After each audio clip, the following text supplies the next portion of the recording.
आसंता काली माननीय प्रधानमंत्री दिन 1टा सुधा आईआईएम परिसर रे पदार्पण करिवे। 3 वर्ष तले निजे प्रधानमंत्री कोरोनार विकट समय भितर भी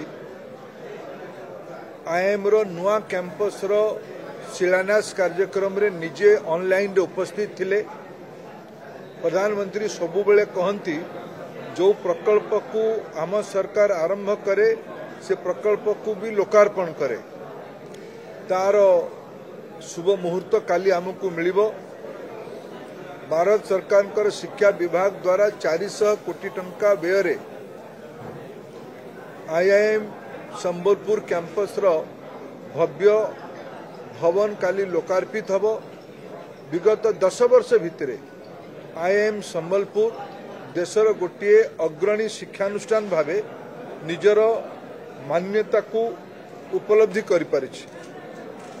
ता सह रेलवे विभाग काली संबलपुर रेल स्टेशन रो नवीकरण रो भी शुभ दिया जिवो। खोर्धा बलांगीर रेल लाइन को सोनपुर रु आकु काली लोकार्पित करा जिवो। गोटे ट्रेन भी काली सोनपुर रु श्रीक्षेत्र पुरी पर्यंत प्रधानमंत्री सबुज पताका देखेगी उद्घाटन करिवे, श्री गणेश करिवे। एनर्जी सेक्टर रे काली 4टी बड़ बड़ विद्युत प्रकल्पर लोकार्पण किंबा कार्यारंभ करा जिवो। एनटीपीसी द्वारा 2टी प्रकल्पर लोकार्पण करा जिवो। गोटे प्रकल्प एनटीपीसी द्वारा रो कार्यारंभ करा जिवो। एनएलसी द्वारा आउ गोटे प्रकल्पर कार्यारंभ करा जिवो। ओडिशा प्रधानमंत्री योजनार पूर्वोदयर गोटे बड़ शक्तिपुंज भावे आज उपस्थित हो पारि। रोड सेक्टर गुड़िए राउरकेला उपकंठरे वीरमित्रपुर राउरकेला को जोड़ुवा ब्राह्मणी नदी उपरे 2 टिकिया पोलर काली लोकार्पण हबो। जगदीशपुर उत्तर प्रदेश रो जगदीशपुर रु ओडिशार उपकूल पर्यंत गैस पाइपलाइन रो काली लोकार्पण हबो।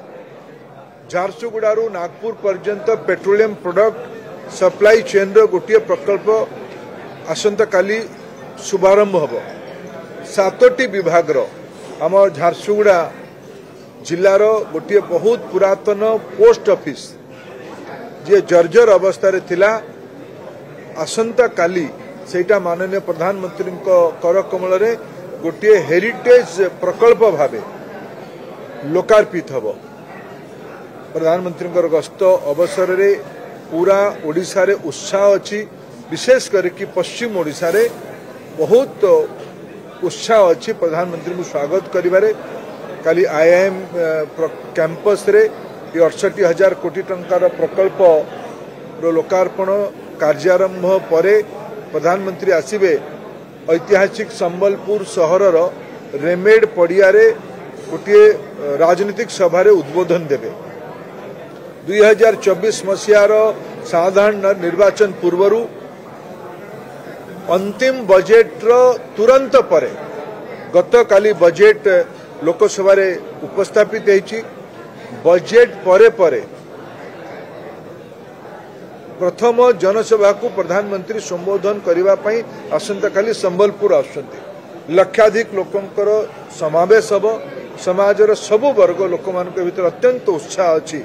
बजेट जो भलिया सबु दायित्व निया जायछि और 10 वर्ष जो भलिया उपलब्धि कर जायछि। नरेंद्र मोदी आज देशर गरीब महिला युवक और कृषक मानकर आस्थार केन्द्रबिंदु बनिछंती। मु आपन समस्त जातक विचार वास्तु विचार माटी परीक्षा पई संपर्क करंतु साधक नागानंद को 9439159052।